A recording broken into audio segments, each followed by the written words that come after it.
Bonjour à tous et merci de rester fidèles au rendez-vous des épisodes du Comics Dude. Pour clôturer 2025, je vous parle aujourd'hui d'un comic book sorti le 10 octobre de cette année chez Urban dans la collection Universal Monsters qui rend hommage au grand classique du cinéma du genre horrifique, Frankenstein, qui revisite le mythe de la créature du docteur Frankenstein, film sorti en 1931. Paru aux USA sous la forme de 4 floppies, il est publié en France dans un grand format, comme sait si bien le faire Urban, un album de 120 pages au prix de 20,50 €. Entièrement réalisé par Michael Walsh, scénario et dessin, cette œuvre est extrêmement fidèle au film, qui n'a pas grand-chose à voir avec le roman de Mary Shelley, de ce fait pas non plus avec le film de Guillermo del Toro, paru sur Netflix cette année. Le seul point commun véritable est la conception de la créature par le docteur Frankenstein, qui profane des tombes par le biais de son assistant pour exhumer des cadavres, bras, jambes, mains, pieds, torse, tête, cerveau, yeux, oreilles, nez, bouche. La bienséance veut qu'on ne saura jamais si il lui a cousu une Si vous avez eu l'occasion de voir l'œuvre cinématographique de 1931, le risque de vous ennuyer est à ne pas négliger tellement cette BD raconte exactement la même histoire. Pour autant, Michael Walsh se démarque scénaristiquement en intégrant 2 angles originaux qu'il faut bien lui reconnaître. Tout d'abord, son point de vue est celui d'un jeune orphelin qui sert de point d'ancrage au lecteur, qui nous offre un regard différent et de ce fait plus humain sur la tragédie de la créature et qui permet de véhiculer le traumatisme, la peur et le sentiment de culpabilité.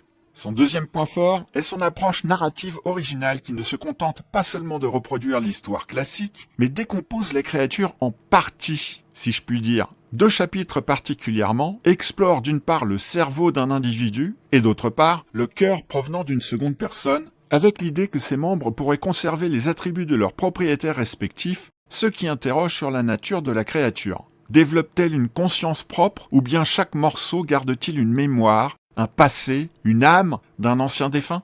Le récit alterne horreur corporelle, mélancolie et questions morales sur la vie, la mort, la mémoire et ce que signifie créer un être à partir de restes disparates. Et c'est ici un peu plus évident que dans le film de 1931.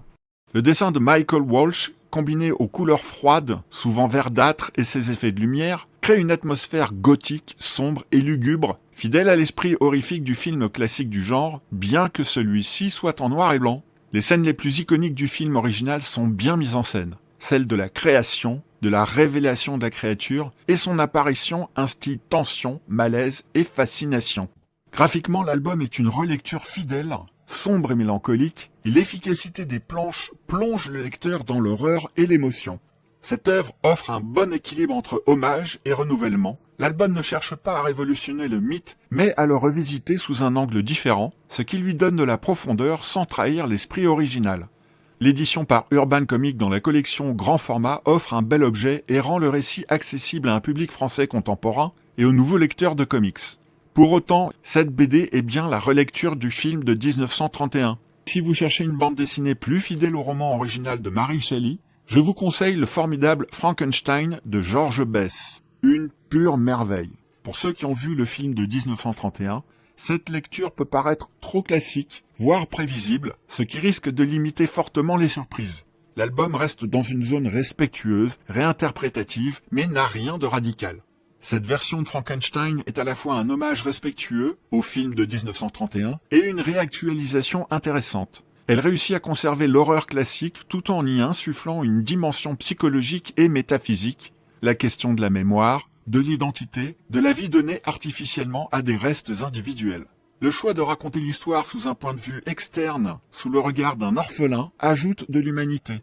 Le récit ne se contente pas de suivre le savant fou, mais montre aussi les conséquences terribles de son expérience sur des vies, ce qui rend la créature, plus qu'un monstre, un être tragique, composé de fragments d'histoires brisées. Graphiquement, c'est une bonne retranscription des vieux films de monstres avec ses ambiances sombres et son esthétique d'horreur gothique. Le style visuel participe pleinement à l'immersion.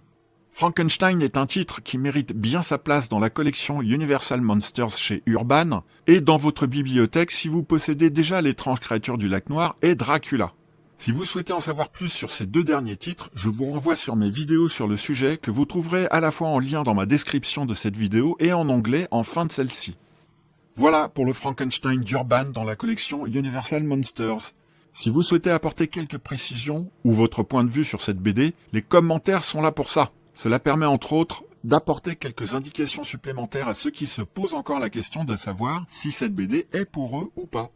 Comme à mon habitude, je préfère attendre la fin de mes vidéos pour vous demander un petit coup de pouce si vous avez aimé cette vidéo, ou de vous abonner et d'activer la petite cloche, un bon moyen pour vous de rester informé sur mes prochaines parutions, sachant que je risque d'avoir quelques soucis entre janvier et avril 2026 pour garder un rythme régulier. D'ici là, je vous souhaite de passer une excellente fin d'année, Noël étant déjà passé, et bien entendu, de ne pas oublier de prendre le temps de lire, et de lire en prenant votre temps.